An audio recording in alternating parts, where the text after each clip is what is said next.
Avant de plonger dans cette histoire incroyable, pensez à vous abonner à la chaîne et à activer la cloche. Ici, chaque récit a quelque chose à dire, et vous ne voudrez pas en manquer un seul. C'était une matinée froide et brumeuse à Washington, D.C. Le vent sifflait entre les gratte-ciel tandis que la circulation s'intensifiait sur Pennsylvania Avenue. Dans l'air régnait une tension inhabituelle, imperceptible pour la plupart, mais palpable pour ceux qui savent lire les signes. La gouverneure noire de l'État, Amelia Johnson, se rendait à une réunion cruciale avec plusieurs dirigeants fédéraux. Consciente de l'importance de cette journée, elle avait soigneusement choisi sa tenue, un tailleur bleu marine impeccable et des escarpins noirs. Sa démarche était assurée, sa posture droite, mais un éclat d'inquiétude traversait ses yeux, un pressentiment étrange, comme si quelque chose de grave allait se produire. À quelques pâtés de maison de là, l'officier David Miller, un policier blanc connu pour son tempérament impulsif et son impatience à l'égard de ceux qu'il considérait comme problématiques, patrouillait dans son véhicule. Sa journée avait mal commencé, un appel d'alerte vague, quelques papiers administratifs oubliés, et une humeur déjà tendue. Lorsqu'il aperçut Amelia à distance, parlant au téléphone devant sa voiture officielle, quelque chose dans son esprit se brouilla. Sans prendre le temps de vérifier l'identité exacte de la femme devant lui, il la confondit avec une suspecte recherchée pour une affaire de fraude politique. Le temps sembla ralentir, Miller descendit de sa voiture, son regard dur, ses mains crispées sur son bolster. « Arrêtez-vous !» « Police !» hurla-t-il, avançant vers elle avec autorité. Amelia, surprise, tenta d'expliquer calmement son identité et son statut officiel, mais Miller l'ignora, convaincu qu'elle mentait. L'air frais du matin se chargea de tension. Quelques passants, incrédules, observaient la scène. Les caméras de sécurité du quartier commençaient déjà à enregistrer la confrontation. Ce que Miller ne savait pas, c'était qu'en franchissant cette ligne ce matin-là, il venait de déclencher une chaîne d'événements qui allait bouleverser sa carrière, mettre en péril sa réputation, et attirer l'attention du pays entier. Car Amelia Johnson n'était pas seulement la gouverneure, elle était respectée, influente, et prête à défendre son honneur coûte que coûte. Et ce qui allait suivre, allait choquer le monde entier.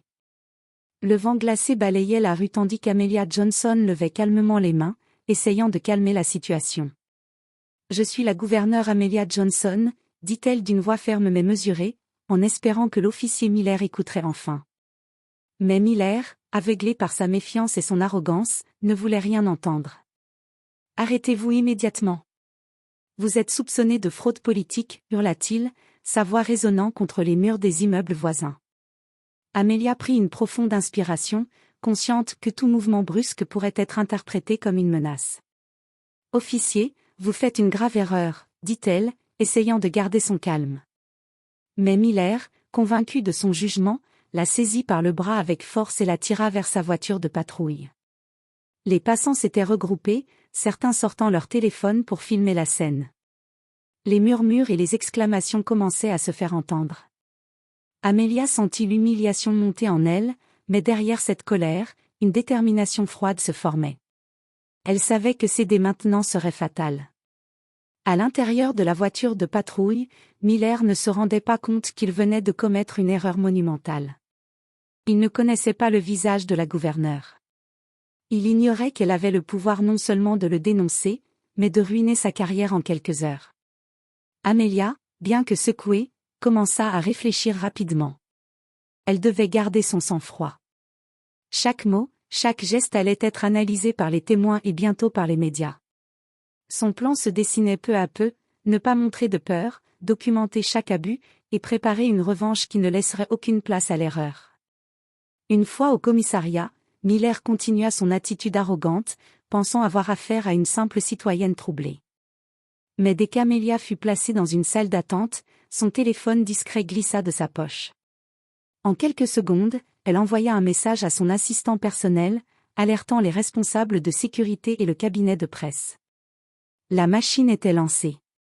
À ce moment précis, Miller croyait contrôler la situation. Mais ce qu'il ignorait, c'était que l'humiliation qu'il infligeait à Amelia allait se retourner contre lui plus vite qu'il ne pouvait l'imaginer. Et qu'une tempête médiatique et politique était sur le point de s'abattre sur sa tête. À peine quelques heures après l'arrestation, la vidéo de la confrontation entre Amelia Johnson et l'officier David Miller avait fait le tour des réseaux sociaux. Des dizaines de milliers de vues en quelques minutes, accompagnés de commentaires indignés. Les titres des journaux en ligne étaient sans équivoque. Une gouverneure arrêtée par erreur, abus de pouvoir de la police? Scandale à Washington, l'humiliation d'Amelia Johnson. Dans son bureau temporaire au commissariat, Amelia restait calme, observant la situation se déployer avec une précision calculée. Chaque mot prononcé, chaque mouvement de Miller avait été enregistré et partagé. Elle savait qu'elle pouvait transformer cette injustice en levier pour dénoncer non seulement l'attitude raciste et impulsive de l'officier, mais aussi les failles du système qui permettaient ce genre d'abus. Son assistant personnel, Marcus Reynolds, était à ses côtés, coordonnant la diffusion d'une déclaration officielle. Amelia prit la parole devant les caméras du commissariat. Ce matin, j'ai été arrêtée à tort par un officier de police. Je souhaite rappeler que personne n'est au-dessus de la loi, mais que chacun mérite d'être traité avec respect et dignité. Nous travaillerons avec les autorités compétentes pour que justice soit rendue. Les mots d'Amelia résonnaient avec puissance. Sa voix, ferme et calme, contrastait avec la panique évidente de Miller, qui réalisait peu à peu l'ampleur de sa bourde. Le buzz médiatique prit une ampleur nationale. Les réseaux sociaux explosaient de messages de soutien à Amelia, mais également d'indignation face à l'attitude de l'officier. Pendant ce temps, à la police, Miller recevait des appels furieux de ses supérieurs. Sa carrière, autrefois irréprochable, vacillait dangereusement. Les preuves vidéo étaient claires et indiscutables, il avait humilié et arrêté une gouverneure noire sans raison. Amelia, de son côté, ne se laissait pas distraire par la haine ou la colère. Elle savait que la vengeance la plus efficace ne serait pas seulement de faire punir Miller, mais de transformer cette erreur en leçon publique sur le respect et l'égalité. Son esprit stratégique commençait à dessiner la prochaine étape, une confrontation directe avec les responsables de la police et une mise en lumière nationale de son expérience. Et tandis que la tempête médiatique s'intensifiait, Miller comprit enfin qu'il n'était plus en contrôle. Chaque geste imprudent qu'il avait fait ce matin-là allait désormais se retourner contre lui de manière spectaculaire. Le lendemain matin, Amelia Johnson se leva tôt, déterminée. L'humiliation de la veille avait laissé une trace, mais elle était loin de la briser. Au contraire, elle nourrissait une détermination froide et implacable. Elle savait que pour transformer cette injustice en victoire, il fallait agir avec stratégie et patience. Dans son bureau officiel, Amelia reçut Marcus Reynolds, son assistant de confiance, et ensemble, ils mirent au point un plan précis. Chaque détail comptait, témoins, vidéos, communication interne et dossiers judiciaires. Amelia voulait que la vérité éclate, et surtout, que Miller paie pour sa faute de manière irréfutable. Pendant ce temps, l'officier David Miller se présentait au travail, tentant de reprendre ses habitudes. Mais le monde autour de lui avait changé. Ses collègues le regardaient désormais avec méfiance, ses supérieurs exigeaient des comptes, et la pression médiatique ne faisait que croître. Les messages de soutien à Amelia continuaient d'inonder les réseaux sociaux et les chaînes de télévision nationales. Amelia décida de frapper là où cela ferait le plus mal, la réputation et la carrière de Miller. Elle contacta le service de l'inspection générale de la police pour déposer une plainte officielle, accompagnée de toutes les preuves accumulées, vidéos, témoignages de passants, et enregistrements des échanges. Chaque document était minutieusement préparé, laissant Miller sans aucune possibilité de défense. Mais Amelia n'en resta pas là.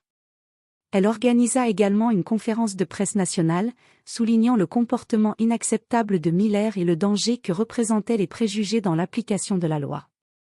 Sa voix, calme mais ferme, résonnait avec une autorité indéniable. Aucun citoyen, quelle que soit sa position, ne devrait subir de traitement injuste. La loi doit protéger tout le monde de la même manière. L'incident d'hier montre que nous devons réformer, éduquer et assurer la responsabilité de chacun. Les conséquences furent immédiates. Miller fut suspendu de ses fonctions, et une enquête officielle fut ouverte. Ses espoirs de retour rapide à son poste s'effondrèrent. La honte et la peur s'emparèrent de lui, tandis qu'Amelia, elle, voyait sa réputation renforcée. Ce qui avait commencé comme une humiliation publique s'était transformé en triomphe. Amelia avait utilisé la patience, la stratégie et son intelligence pour renverser la situation. Et pour Miller, chaque regard, chaque commentaire, chaque titre de journal était un rappel cruel de son erreur monumentale. Mais Amelia savait que ce n'était que le début. Elle voulait que cette histoire serve de leçon, non seulement pour Miller, mais pour tout le système. Et elle était prête à aller encore plus loin, pour que la justice et le respect triomphent définitivement. Quelques jours après l'incident, l'affaire avait atteint l'échelle nationale. Les médias diffusaient en boucle les images de Miller arrêtant Amelia, et les experts en droit, sociologie et sécurité publique commentaient avec indignation. Le pays tout entier semblait suivre cette histoire, et l'opinion publique était unanime, Miller avait gravement abusé de son autorité. Amelia Johnson, elle, avait orchestré chaque mouvement avec précision. Elle ne cherchait pas seulement à punir Miller, mais à transformer cette situation en exemple pour tous ceux qui croyaient que le pouvoir leur donnait le droit de humilier les autres. L'inspection générale de la police conclut à une suspension prolongée et à une enquête disciplinaire approfondie.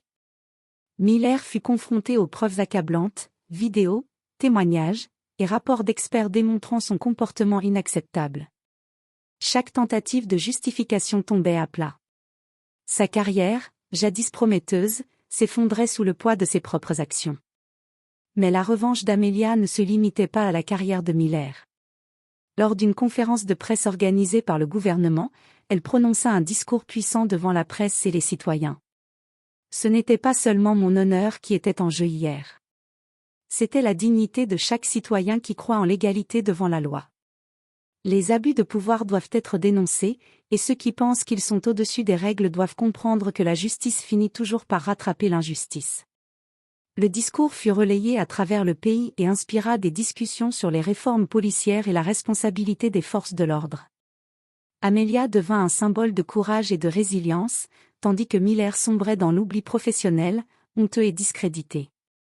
Quelques semaines plus tard, Amelia retrouva son quotidien de gouverneur, mais avec un sentiment de victoire. Elle avait transformé l'humiliation en puissance, l'injustice en leçon publique.